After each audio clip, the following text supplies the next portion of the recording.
Oke, assalamualaikum warahmatullahi wabarakatuh. Kembali lagi bersama kami di Info K3 RSID.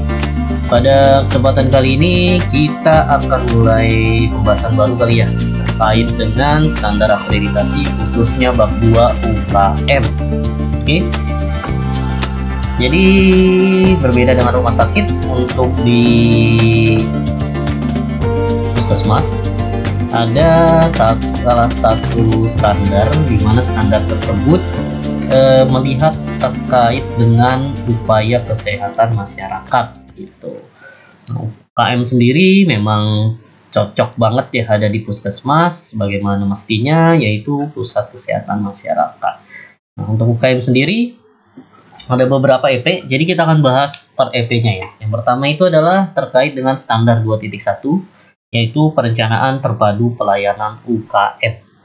Sebelumnya silahkan dibaca dulu, yaitu maksud dan tujuan atau pokok pikirannya, yaitu perencanaan pelayanan UKM itu berdasarkan pertemuan tokoh masyarakat, identifikasi kebutuhan, capaian kinerja, dan tetap memperhatikan program PISPK. Intinya teman-teman dalam menjawab hal UKM, pahami dulu atau lengkapi dulu 2.1.1 ini. Kenapa? Karena ini adalah jantung dan otaknya UKM. Kalau teman-teman berhasil menyusun 2.1.1 ini dengan tepat, akan jauh lebih mudah menjawab standar selanjutnya. Oke? Ya, pokok pikiran sendirinya dan antara lain identifikasi kebutuhan dilakukan dengan SMD dan MMD melalui pertemuan-pertemuan konsultatif lainnya dengan masyarakat, seperti jejak pendapat, temu muka, SMD, survei kepuasan masyarakat, dan pertemuan dengan media lainnya. Jelas ya? Jadi identifikasi kebutuhan ini sebenarnya hanya ada tiga. Pertama dari SMD, MMD, dan yang ketiga adalah pertemuan konsultatif dengan masyarakat. Pertemuan konsultatif ini apa sih? Ya seperti jejak pendapat, survei juga sih, cuma beda dengan MMD ya.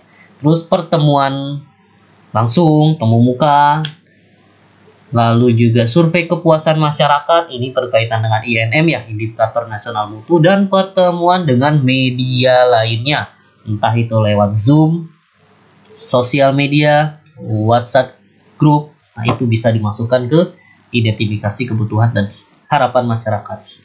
Lalu yang kedua, pelaksanaan identifikasi kebutuhan dan harapan mengacu pada kebijakan dan prosedur yang berlaku. Otomatis dalam menjawab ini teman-teman harus buat dulu SK-nya, buat dulu SOP-nya gitu. Oke. Yang C, hasil identifikasi kebutuhan dan harapan masyarakat yang telah dianalisis dan dibahas. Jadi dari poin A nanti akan ada beberapa identifikasi, itu lalu dianalisis dan dibahas, baik itu di internal puskesmas maupun dengan lintas sektor gitu. Jelas ya? Nah, hasil ini akan dijadikan bahan penyusunan rencana usulan kegiatan UKM gitu. Oke. Jadi ujung-ujungnya itu RUK sebenarnya teman-teman. Oke, lanjut. Data capaian kinerja, capaian indikator kinerja dianalisis dengan memperhatikan hasil pelaksanaan PISPK. Oke, tadi berdasarkan SMD, MMD, terus juga pertemuan konsultatif. Lalu dianalisis juga disinkronkan dengan hasil PISPK dan capaian target SPM atau standar pelayanan minimal gitu. Jadi harus sinkron teman-teman antara identifikasi kebutuhan dengan hasil PISPK dan capaian target SPM. Oke.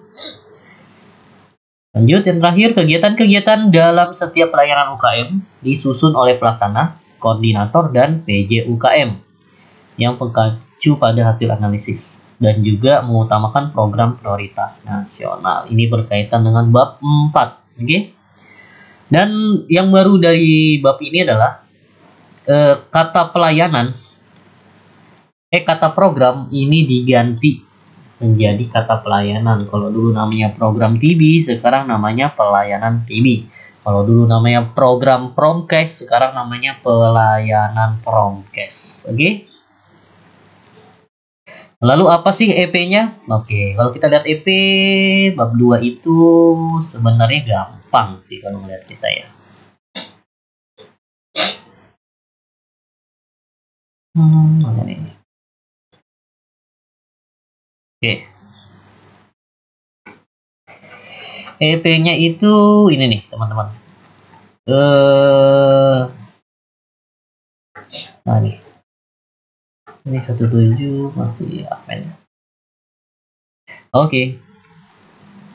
Jadi untuk 2.1.1 yang dibutuhkan adalah SK identifikasi kebutuhan dan SOP identifikasi kebutuhan. Itu untuk dokumen regulasinya. Cukup dua saja, SK dan SOP. Lalu untuk dokumentasinya, yaitu adalah bukti hasil identifikasinya. Jadi seperti tadi di EP,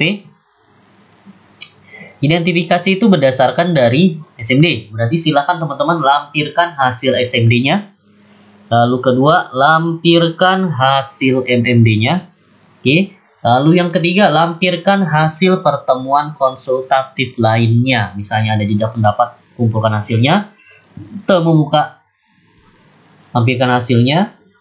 Survei kepuasan masyarakat, lampirkan hasilnya. Dan pertemuan media lainnya, lampirkan di sana.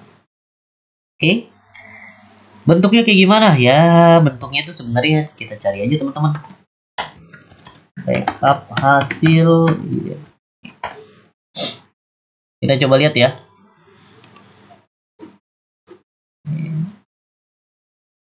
Nah, ini dia. Oke. Ini bisa jadi contoh seperti ini. Dari Puskesmas nih, Kertosari. Jadi nomor, tanggalnya tanggal berapa, nama respondennya siapa, alamat siapa, metodenya apa gitu. Dan kebutuhan dan harapan masyarakatnya itu apa gitu. Oke. Tujuannya apa dan rencana tindak lanjutnya seperti apa. Ini bisa seperti itu atau seperti ini juga bisa teman-teman. Kelihatan nggak ya? Coba saya unduh dulu ya. Sebenarnya describe banyak teman-teman, tinggal di download aja gitu. Karena EP ini sama seperti tahun 2017.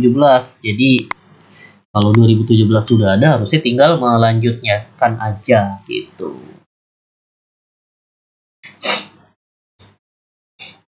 Nah ini sumbernya itu dari, ini contoh dari Puskesmas Tinanggea. Oke. Sumbernya itu dari MMD. Data informasinya apa? Ternyata dalam pertemuan MMD itu masih banyak masyarakat yang membuang air. Masih kurang yang sadar tentang merokok dan beberapa penyakit menular masuk dalam 10 penyakit terbesar gitu. Oke, analisisnya lalu apa tuh dari data informasi itu? Masyarakat membutuhkan pengadaan SPL, sistem pengelolaan air limbah secara komunal mungkin ya dari sini. Lalu yang kedua, masyarakat membutuhkan penyuluhan tentang rokok. Ya dong, karena masih banyak orang yang merokok di dalam rumah. Berarti kebutuhannya apa? Penyuluhan tentang rokok. Yang ketiga, beberapa penyakit tidak menular menjadi 10 besar penyakit. Otomatis analisis kebutuhannya apa? Masyarakat membutuhkan pelayanan khusus terkait dengan PTM.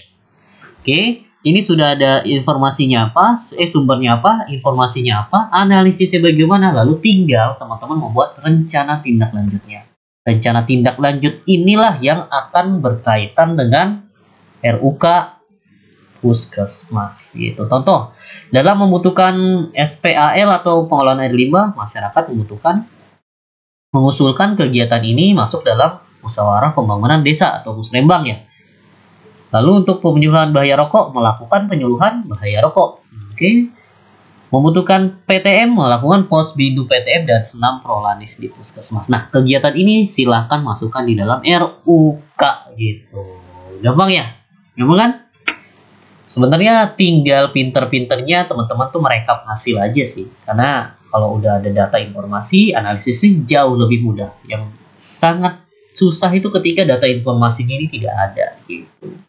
Lalu dari SMD ternyata data informasi yang didapatkan, banyak masyarakat yang belum memiliki kartu JKN atau BPJS. Nah, otomatis identifikasinya adalah membutuhkan kartu JKN untuk berobat, sehingga akan memudahkan bagi masyarakat yang kurang mampu. Oke, lalu tindak lanjutnya apa nih? Mengusulkan ke pemerintah setempat atau kecamatan kelurahan. Oke, ini hasil SMD-nya seperti ini. Ini hasil Trilogmin bulanan, lalu nanti ada lagi wawancara langsung, lalu ada lagi rapat koordinasi, kotak saran. Nah, ini silahkan direkap aja.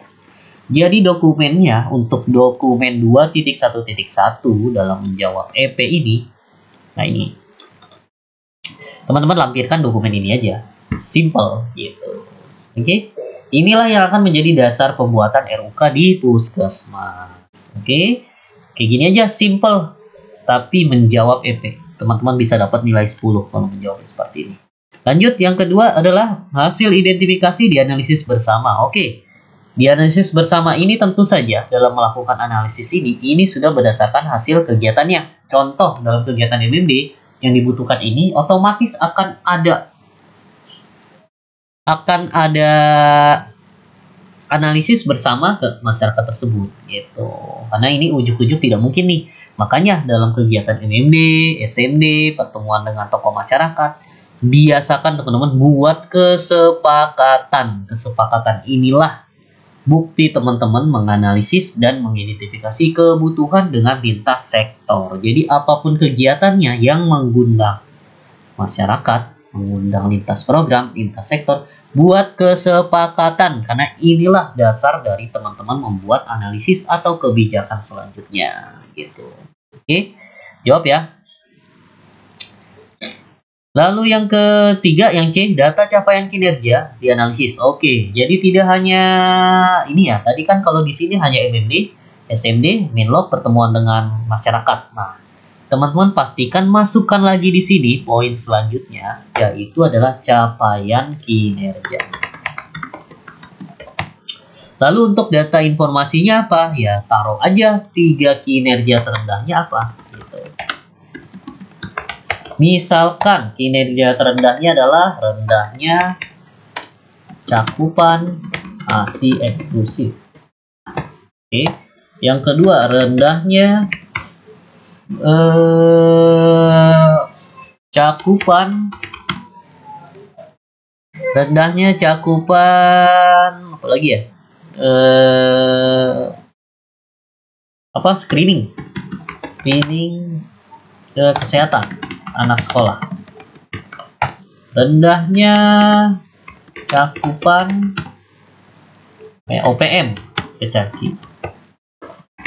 Anggap aja ini adalah data informasi 3 kinerja terendah. Nah, ketika saat teman-teman membuat kegiatan dalam memanfaatkan capaian kinerja, buat kesepakatan kepada masyarakat, gimana nih cara kita mengatasi rendahnya cakupan eksklusif, rendahnya cakupan screening kesehatan anak sekolah, rendahnya cakupan POPM. Otomatis ini akan mendapatkan usulan-usulan, di mana usulan-usulan inilah yang akan teman-teman jawab dalam menjawab poin nomor C gitu. Gampang ya. Lalu kita lanjut poin D. Tersedia rencana usulan kegiatannya. Ini RUK UKM. Jadi setelah hasil ini, teman-teman setelah merekap ini semua, pastikan rencana tindak lanjut ini masuk ke dalam RUK gitu. Jadi sinkron teman-teman. Jangan sampai teman-teman buat RUK tersendiri, membuat identifikasi tersendiri sehingga tidak nyambung. Pastikan nih minimal semua poin yang ada di sini masuk ke dalam RUK gitu. Pastikan kayak gitu ya teman-teman. Agar apa? Agar sinkron dan dapat menjawab poin nomor D gitu. Oke, gampang nggak? Gampang ya. Lalu di sini nanti akan ada analisis. Tentu saja kalau teman-teman melakukan pertemuan, pastikan ada uangnya atau umannya, undangan atau nanti notulen dan dokumentasi. Itu aja sih, pastikan ada itu. Gitu. Oke, cukup ya. Mungkin dari saya sekian. Semoga mencerahkan untuk 2.1.1. Cukup panjang 14 menit. Tapi ini cukup mudah dikerjakan teman-teman. Asal teman-teman rajin merekap, rajin menganalisis bersama, ini bisa menjawab poin-poin selanjutnya. Oke, sekian dari saya. Sekian. Terima kasih. Selamat sore. Assalamualaikum warahmatullahi wabarakatuh.